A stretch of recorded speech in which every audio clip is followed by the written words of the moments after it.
Deus por estarmos aqui nessa manhã, uma manhã tão preciosa, uma manhã que Deus nos deu aqui na Terra Santa. Ainda estamos na região norte, mais precisamente estamos no Vale do Meguido, onde vai acontecer a grande batalha do Armagedon. E como que nós podemos saber disso? Há uma única menção sobre a guerra do Armagedon na Bíblia. Está em Apocalipse, capítulo 16, no versículo 16, que eu vou ler para você, que fala o seguinte. Eu vou ler a partir do 12, para nós podermos entender o contexto. Fala sobre o despejo das 7 taças.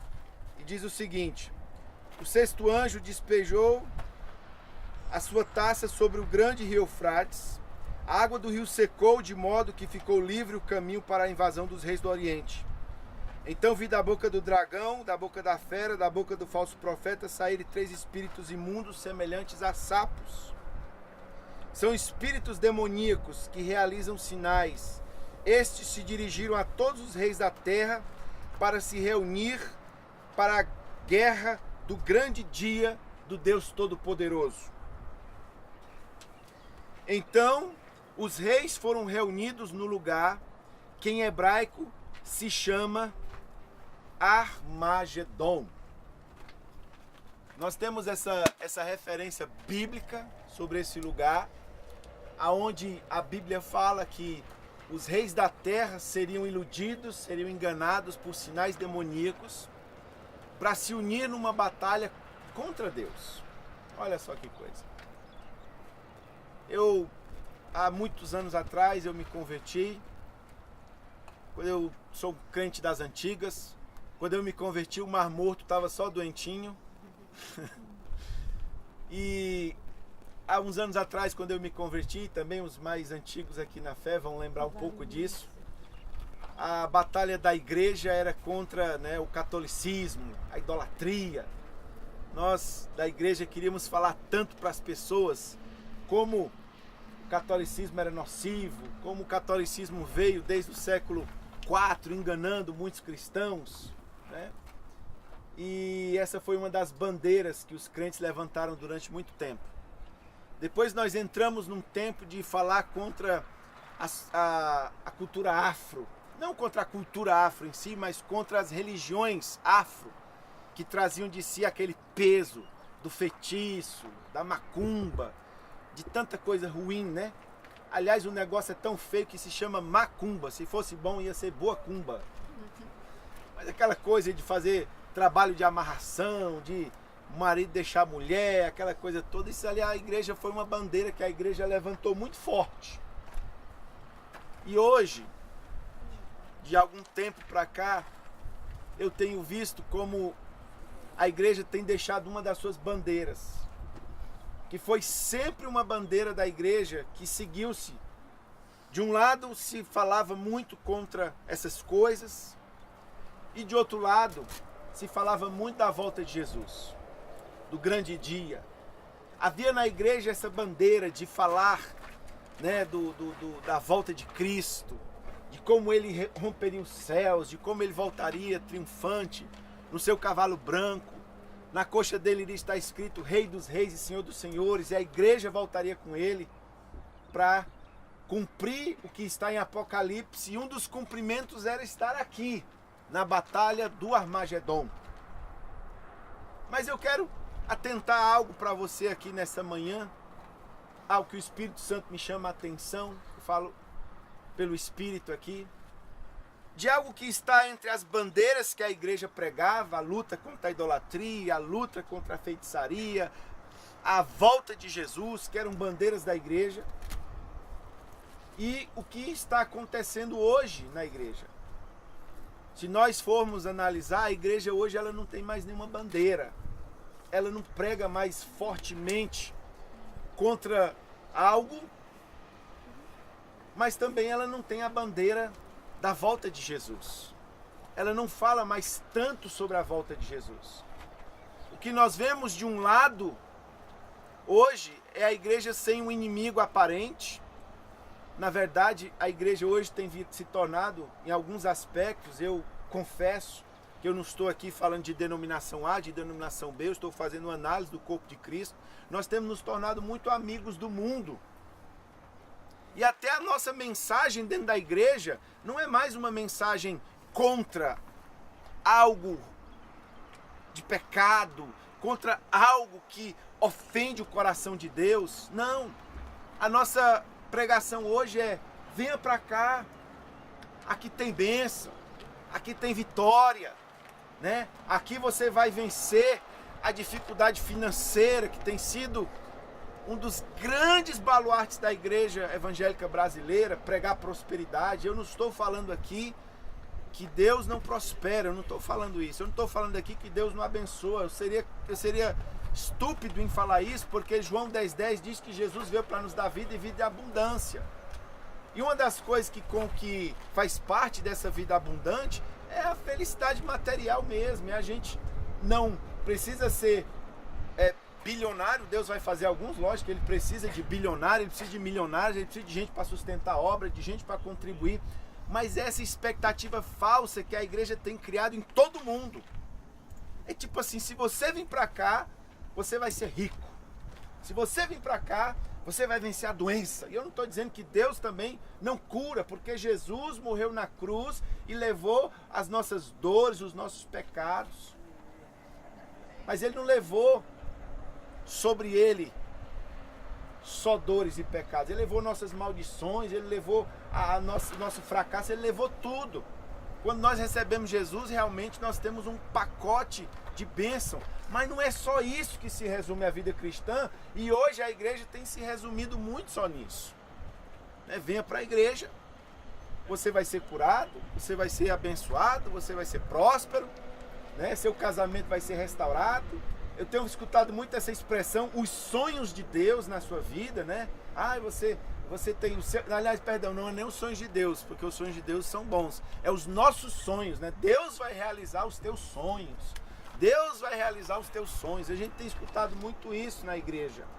E nós pouco temos falado sobre o grande dia. Pouco tem sido as pregações, pouco tem sido a teologia acerca da volta de Jesus, acerca do Apocalipse, acerca do que vai acontecer aqui nesse vale, que é o Vale do Armagedon. Pouco tem sido a nossa teologia. E eu não estou aqui jogando pedra em ninguém. Eu estou falando hoje de frente para um espelho. Porque Deus nunca fala com o pregador, Deus nunca fala com a multidão sem antes falar com o pregador. Talvez Deus esteja hoje puxando a minha orelha e dizendo: Marcílio, meu filho, você precisa ter um coração mais sensível para o que vai acontecer no futuro. E hoje nós estamos tendo o privilégio de, quando nós olhamos para esse vale, nós estamos olhando para o futuro. Porque um dia nós vamos estar aqui de novo. Sabe, esse vale ele é importante, não só pela questão do que aconteceu um pouco mais na frente ali no Vale de Jezreel, quando Gideão enfrentou os midianitas, mais na frente ali também, nós fomos ontem em Bet-Shean, né? Ali um pouco mais na frente, Saul perdeu a vida, né? E foi pendurado nos muros ali da cidade de Bet-Shean, que fica mais ou menos 1 hora daqui, naquela direção. E também aqui, que faz parte, tudo faz parte desse vale, desse enorme vale, onde Napoleão Bonaparte, Napoleão tentou conquistar o Oriente Médio. Ele tentou conquistar aqui essa região da Judéia. Na época ele veio aqui, ele pelejou com os exércitos dele, graças a Deus não conseguiu. Mas Napoleão esteve aqui, e ele esteve aqui nesse vale. Eu não sei se ele sabia ou se ele não sabia, mas quando ele chegou nesse vale, Napoleão Bonaparte disse o seguinte: olha que lugar perfeito para uma grande batalha.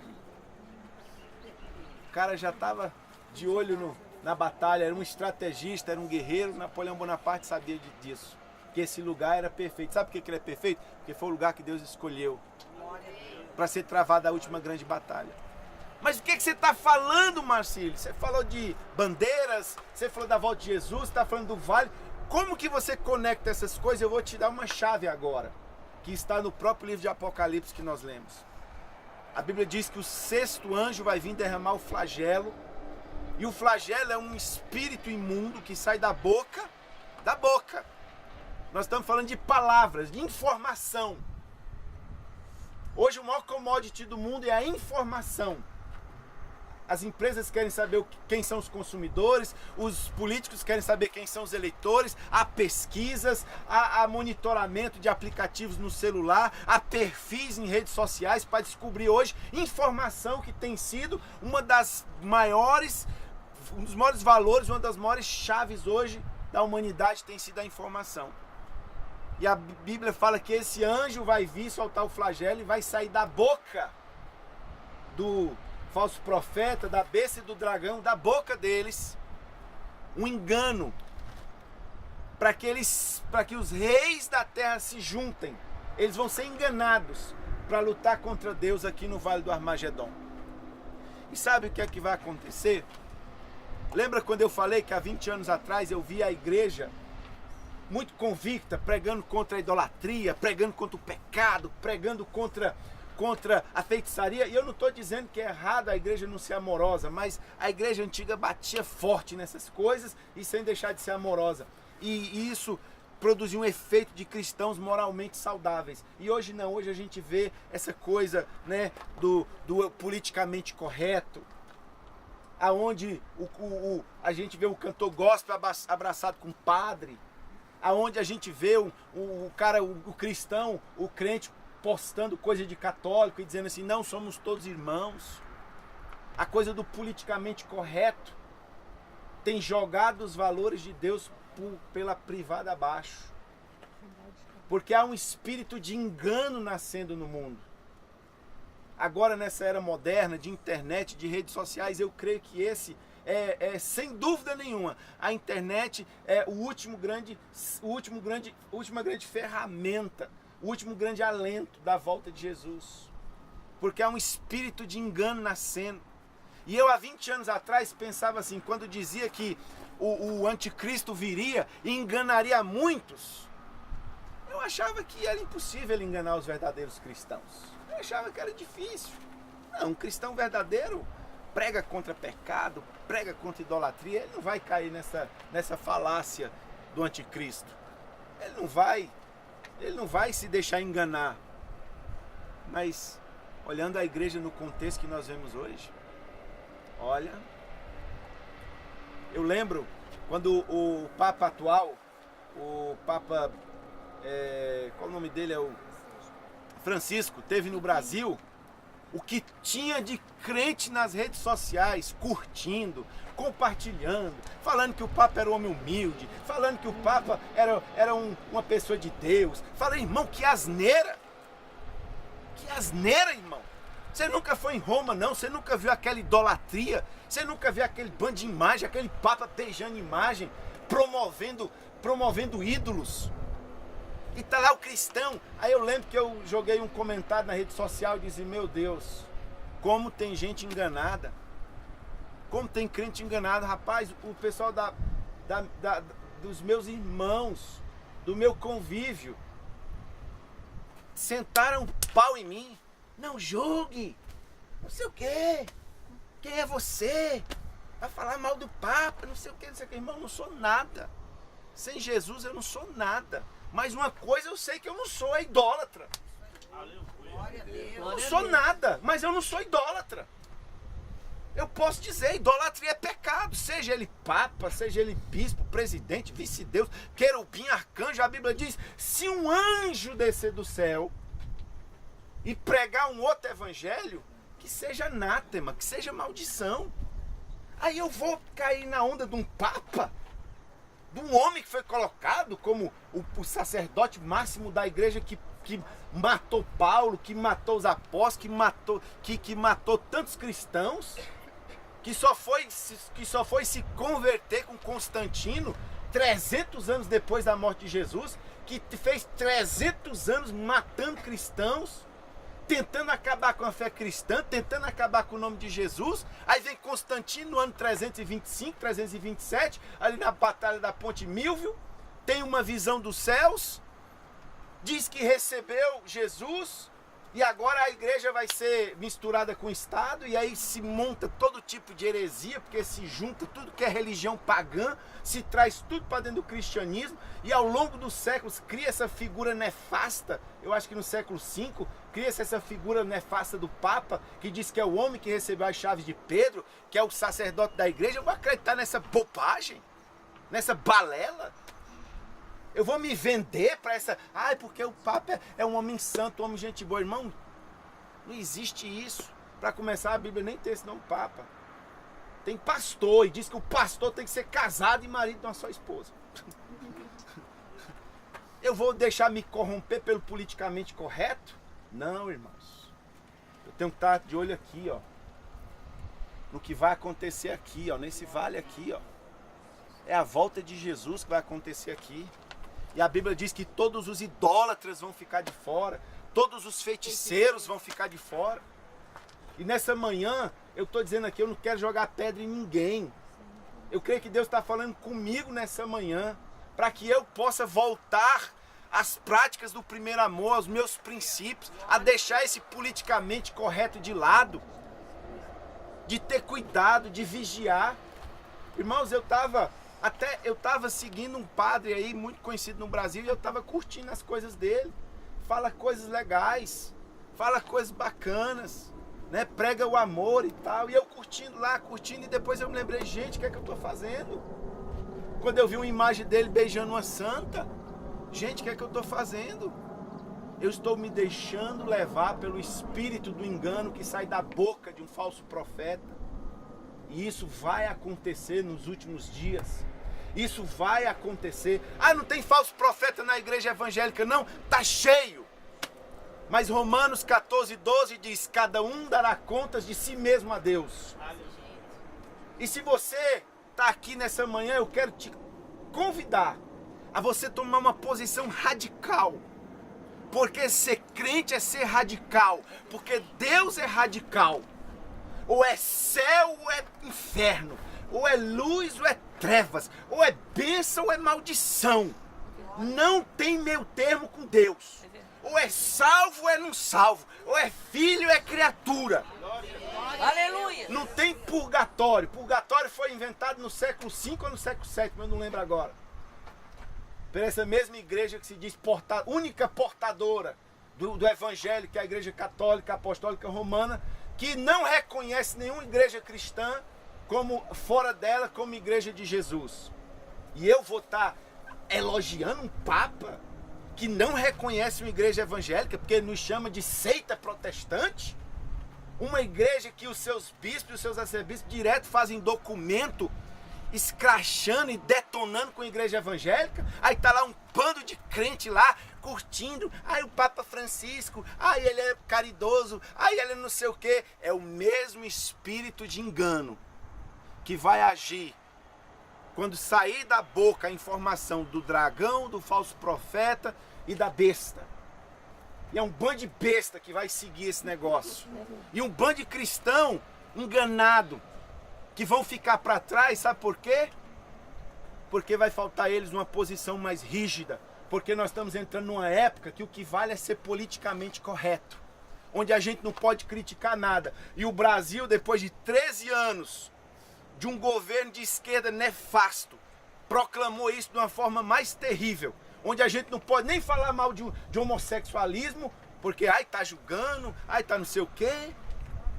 Onde a gente não pode falar mal de idolatria, porque não podemos, são nossos irmãos católicos, não sei o quê, pro inferno. Comigo não. Eu tô de olho aqui no Vale do Armagedon e eu sei que eu não sou perfeito, eu sei que eu tenho muita coisa para me melhorar, eu sei que eu tenho muita coisa para me crescer, eu sei que eu tenho muita coisa para mudar, e mesmo que eu mude, mesmo que eu cresça, mesmo que eu seja perfeito, ainda assim eu tô muito longe de ser alguém, porque nós só somos alguém por causa da graça de Deus, por causa da misericórdia de Deus. E é por causa dessa graça e dessa misericórdia que nós estamos aqui nessa manhã para abrir os nossos olhos, para continuar a levantar as mesmas bandeiras da igreja, contra a idolatria, contra a feitiçaria, contra o homossexualismo, contra a corrupção, a roubalheira, contra tudo. E levantar a bandeira também, que do que vai acontecer aqui nesse vale, da volta de Jesus.